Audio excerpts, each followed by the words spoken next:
The Constitution Education Foundation presents We the People, Chapter 2, Oaths, that asks the question, do our elected officials abide by their oaths to protect and defend the Constitution? Here you see American citizens swearing or affirming an oath.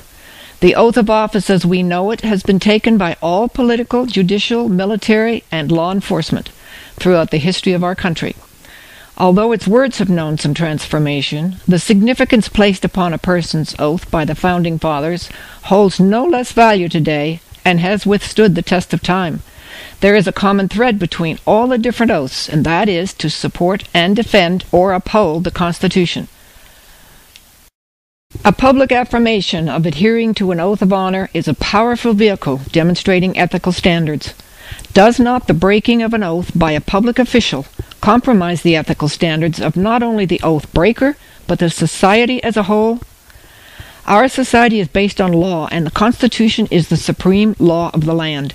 How can we have confidence in officials who ignore or willingly remain ignorant of this oath to protect and defend the Constitution, thereby eroding the checks and balances secured in our founding documents? If we expect our military to defend the law of the land with their lives, then why are we not holding our politicians to the same standards of protecting and defending the Constitution? Those who do not abide by their oaths, elected officials first and foremost among them, must rightly and justly be removed from office and prosecuted to the fullest extent of the law. Let it simply be asked, where is the security for property, for reputation, for life, if a sense of religious obligation deserts the oaths? It was the father of our nation who instituted our nation's first oath. During the American Revolution, General George Washington required all officers to subscribe to an oath renouncing any allegiance to King George III and pledging their fidelity to the United States. And for much of the history of this nation, business was conducted on a handshake. A man's word was his bond. So, too, the act of taking an oath implied that the oath-taker's moral obligation to abide by his or her sworn commitment. The first law of the United States of America, enacted in the first session of the First Congress on June 1st, 1789, was Statute 1, Chapter 1, an act to regulate the time and manner of administering certain oaths, which established the oath required by civil and military officials to support the Constitution. The Founding Fathers agreed upon the importance of ensuring that officials promised their allegiance. Indeed, very little debate occurred before the first Congress passed this statute. In fact, the original legislation referred to an oath or affirmation, recognizing that some religious groups such as Quakers might object to swearing to a supreme being, or that someone might not believe in a supreme being. Congress provided the option to affirm. The wording of the military officer's oath has changed several times in the past 2 centuries. The current oath is more than a mere formality that adds to the pageantry of a commissioning or promotion ceremony. It provides a foundation for leadership decisions. However, the civil oath has not changed since the founding of this country. Evidence of our politicians' lack of respect for the Constitution lay in their failure to pass the Enumerated Powers Act. It has been introduced each session from 1995 and never passed. This bill requires Congress to specify the source of authority under the United States Constitution for the enactment of laws and other purposes. What are our politicians afraid of? This is not a liberal or conservative thing. It is all of them.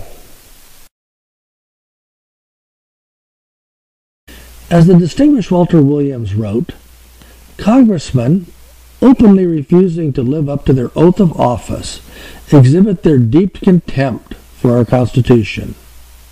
The question I've not been able to answer satisfactorily is whether that contempt simply mirrors a similar contempt held by most of the American people. I'm sure that if the founders such as James Madison, John Adams, or Thomas Jefferson were campaigning for the 2008 presidential elections, expressing their vision of the federal government's role, today's Americans would run them out of town on a rail.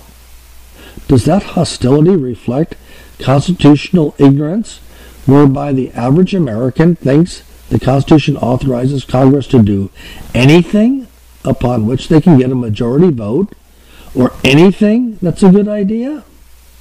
Or are Americans contemptuous of the constitutional limitations placed on the federal government?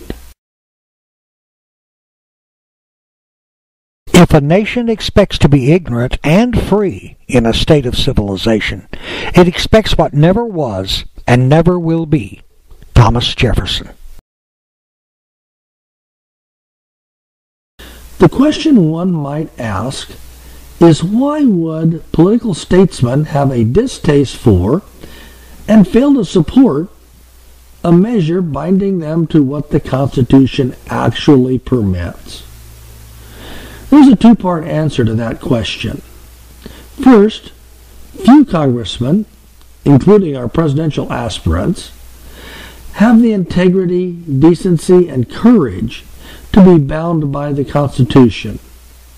But more important is that congressmen and presidents simply reflect the constitutional ignorance or contempt held by the American people.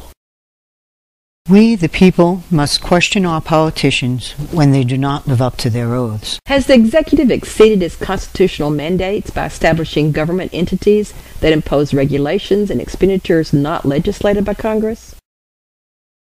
If the executive branch adhered to the Constitution, would we have such a bloated, unelected, unaccountable bureaucracy?